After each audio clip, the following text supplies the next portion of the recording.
오소서 성령님.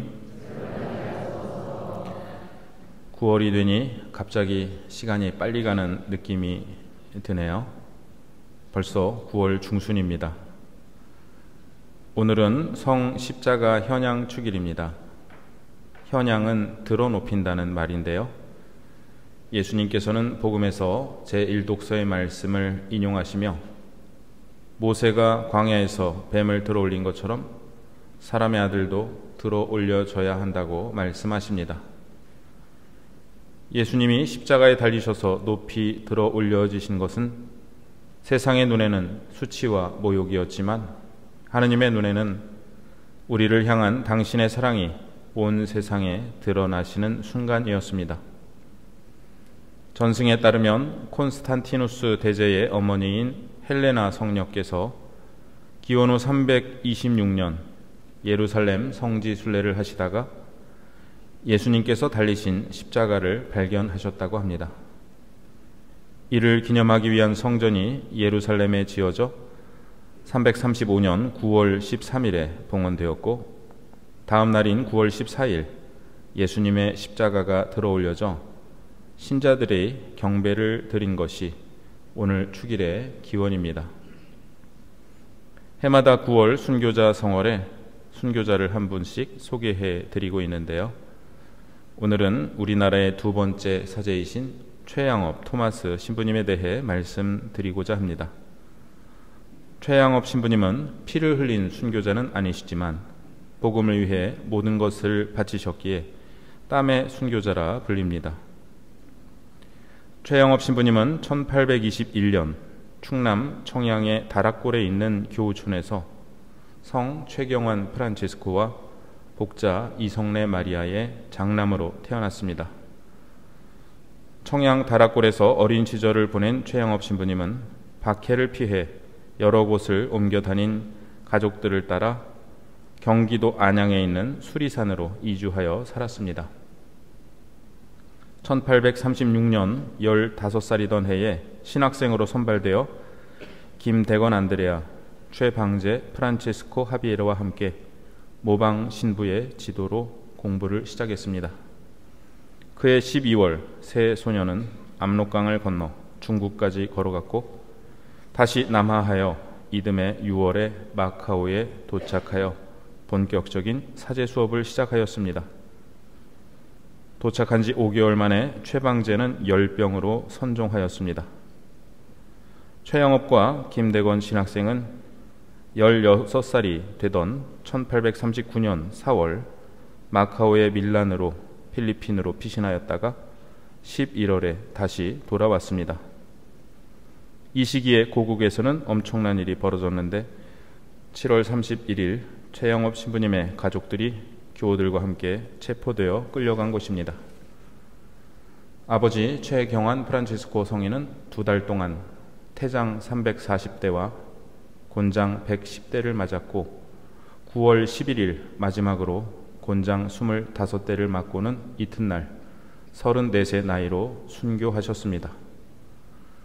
어머니 이성래 마리아는 남편이 죽은 후 1살짜리 막내 아들마저 젖을 먹지 못해 감옥에서 죽어가는 것을 보고 마음이 약해져 배교하겠다는 말을 하고 감옥에서 풀려났습니다. 그러나 아들이 신학생으로 선발되어 유학하고 있다는 사실이 드러나자 다시 체포되었습니다. 이성래 마리아는 배교를 취소하였고 얼마 후 막내 아들 스테파노가 눈앞에서 굶어 죽는 끔찍한 모습을 옥중에서 보아야 했습니다. 예수님이 십자가에서 돌아가시는 것을 보셔야 했던 성모님의 고통을 이성래 마리아 역시 겪었습니다. 이성래 마리아는 이후 3차례의 고문을 당한 후 사형 선고를 받았고 1840년 1월 39의 나이로 참수형을 받았습니다. 이역 만리에서 아버지의 순교와 자신 때문에 순교하신 어머니의 순교 소식을 들었을 때 최영업 신부님의 마음은 어떠했을까요? 후에 부모님의 순교 소식을 전한 편지에서 최영업 신부님은 다음과 같이 말합니다. 저의 어머니 마리아에 관하여는 마지막 형벌을 당하던 순간에 목격 증인을 한 사람도 찾을 수가 없었습니다. 왜냐하면 마지막 순간에 유일한 증인으로 남아있던 제 동생 야고보마저 내보냈기 때문입니다. 서로 바라보다가 마음이 흔들려 배교하게 되지는 않을까 염려했던 것입니다. 어머니 마리아는 함께 참수된 동료 순교자들과 함께 묻혔는데 밤중에 비신자들 무덤 가운데 묻었기 때문에 지금은 그 무덤이 어디인지 찾을 길이 없습니다. 1839년 기해박해는 최영업 신부님의 가족들뿐 아니라 김대건 신부님의 아버지도 앗아갔습니다. 최경환 성인이 순교하신 지 2주 뒤인 9월 26일 김재준 이냐시오 성인도 서울 서소문 밖에서 참수되셨습니다. 1844년 최영업과 김대건은 부제품을 받습니다. 그런데 이듬해 먼저 사제서품을 받고 조선에 입국한 김대건 신부님이 1846년 순교하자 최영업 신부님은 스승 신부님에게 보낸 편지에서 다음과 같이 말합니다. 마침내 지루했던 기나긴 포로 생활에서 해방되고 저의 동포들한테 환영을 받으리라 희망하면서 크게 기쁜 마음으로 용약하여 국경인 변문까지 갔습니다. 그러나 변문에 도착하여 보니 이 희망이 산산이 무너졌습니다. 너무나 비참한 소식에 경악하였고 저의 조국 전체의 가련한 처지가 위로받을 수 없을 만큼 애통하였습니다. 특히 저의 가장 사랑하는 동료 김대건 안드레아의 죽음은 신부님께도 비통한 소식일 것입니다. 1849년 사제품을 받은 최영업 신부님은 비밀리에 마침내 조선에 입국하였습니다. 오늘날 중3의 나이인 15살에 고국을 떠난 지 13년 만에 돌아왔습니다. 셋이 떠났지만 혼자만 남았습니다. 부모님은 자신이 떠난 지 3년 만에 순교하셨고 자신들을 선발해 유학 보냈던 모방 신부 역시 같은 해 9월 21일에 세남토에서 순교하였고 같은 장소에서 7년 뒤 벗 김대건 안드레아 신부 역시 순교하였습니다. 최영업 신부님에게 사제직은 부모님과 가장 사랑하는 벗들의 죽음 위에서 피어난 꽃으로서 모두 같은 뿌리인 예수님의 십자가에서 흘러나온 사랑과 눈물의 직무였습니다. 이 무게감과 철저히 혼자라는 고독이 신부님께 가장 큰 십자가가 아니었을까요? 최영업 신부님에게는 그래서 쉴 시간이 없었고 낭비할 시간도 없었습니다. 11년 6개월 동안 전국 127개의 교우촌을 다니며 6,000명의 신자들에게 성사를 집전하느라 해마다 7천리를 걸으셨습니다. 틈틈이 한문 교리서와 기도서를 한글로 번역하였고 선교사들의 조선 입국을 도왔으며 순교자들에 대한 기록을 수집하였습니다. 전국 각지의 신자들을 찾아다니다가 쫓겨나거나 죽을 위험에 처하기도 하였고 포졸들과 외교인들에 의해 죽기 직전까지 구타를 당하기도 하였습니다. 1860년 경신 박해 때 다른 선교사들과의 연락이 끊긴 채 경남의 어느 지역에 고립되어 지내던 중에 스승 신부님들께 마지막 편지를 보냅니다. 저는 박해의 폭풍을 피해 조선의 맨 구석 한 모퉁이에 갇혀서 교우들과 아무런 연락도 하지 못하고 있습니다. 벌써 여러 달 전부터 주교님과 다른 선교사 신부님들과도 소식이 끊어져 그분들이 아직 살아계신지 아닌지조차 모릅니다. 주님, 저희를 불쌍히 여기소서, 불쌍히 여기소서. 엄청난 환난이 저희에게 너무도 모질게 덮쳐왔습니다. 당신께서 높은 데서 도와주시지 않으면 저희는 그들을 대항하여 설 수가 없습니다.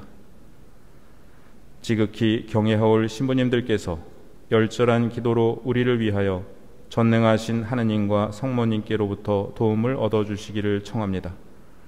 이것이 저의 마지막 인사가 될 듯합니다. 저는 어디를 가든 계속 추적하는 포위망을 빠져나갈 희망이 없습니다.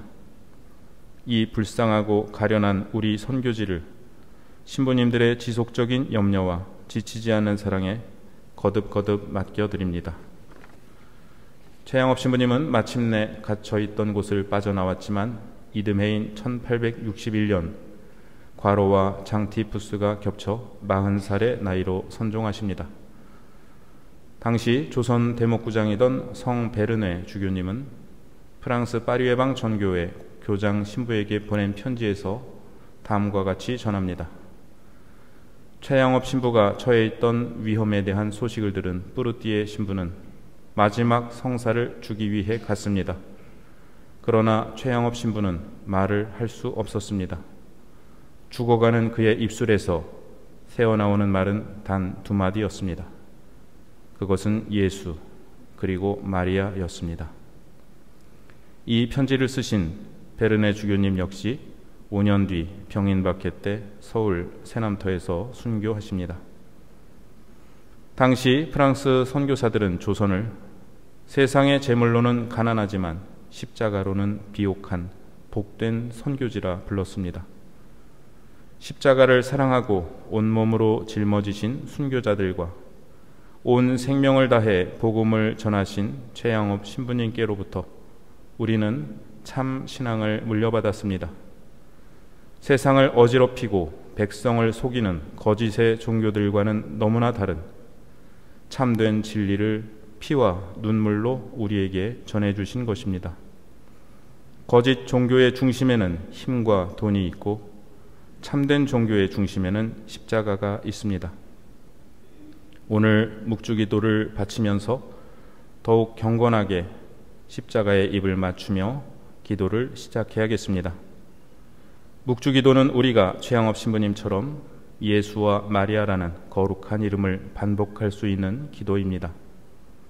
12년 동안 전국 방방곡곡을 다니실 때도 그 이전부터도 최양업 신부님은 항상 묵주기도를 바치셨고 이것이 예수, 마리아라는 두 이름으로 요약되어 임종 직전 무의식 중에도 반복하셨던 것입니다.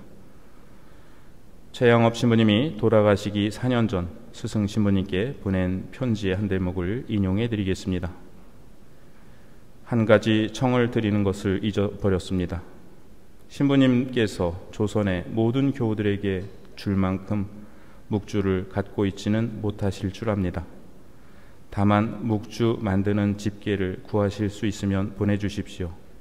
그러면 신부님께서는 성모님께 바치는 묵주를 조선 교우들에게 최대한 많이 선물하시는 셈이 될 것입니다.